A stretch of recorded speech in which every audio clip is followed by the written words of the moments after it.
বীরবিরোচনের মন্দিরে চলে এলাম। আজ মঙ্গলবার, মন্দিরে এখনই ভক্ত আসতে শুরু হয়ে যাবে, তার জন্য আমি একটা ছোট্ট পাড়া ভিডিও ছাড়লাম। দেখো মন্দিরে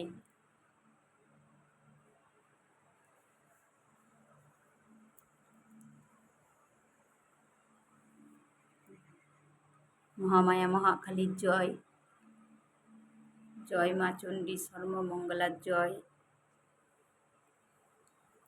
মন্দিরটা নিচটা রং করেছে, কেমন লাগছে একবার বলবে।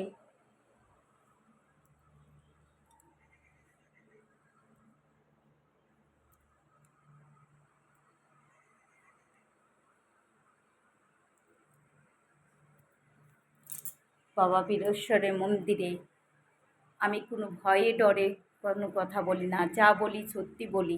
আমার বাবা বীরেশ্বরের মন্দিরে সত্যি করে বাবার ক্ষমতা আছে, বাবা শক্তিশালী ব্যাটে, বাবা জাগ্রত ব্যাটে, এটা সত্যি। আমার বীরেশ্বর বাবা জাগ্রত যদি নাই হবে তাহলে এত মন্দিরে এত সব হতেও পারবে না, আর মন্দিরে 7 দিন থাকতে ভক্ত খামাতেও পারবে না, আর বাবার 7 দিন ধরে উপোস করে পুজো পার করাতেও পারবে না।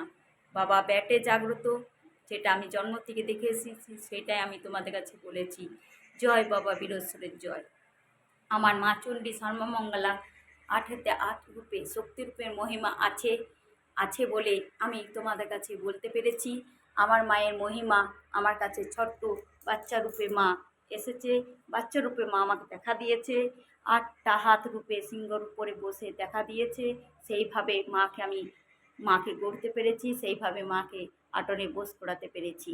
মা যদি আমাকে সেইভাবে না দেখা দিত, আমি মাকে সেইভাবে সেই রূপ ধরন আমি আনতে পারতাম না। আমি সাধারণ মানুষ, আমি কি করে মায়ের রূপ বর্ণনা করে আনতে পারবো? মা আমায় দেখা দিয়েছে বলেই আমি এই রূপে আনতে পেরেছি। তার জন্যে মা 8 হাতে 8 রূপে শক্তিরূপে মা চণ্ডী সর্বমঙ্গলা, তার মহিমা বিশাল, তার ক্ষমতা বিশাল।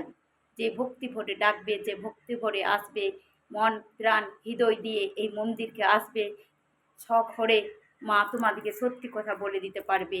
তুমি বিশ্বাস তোমার নিজের চোখে বা কানে শুনিয়ে দেবে যে মা সত্যি কথা বলতে পারে কি না, মা জাগ্রত ব্যাটে কি না।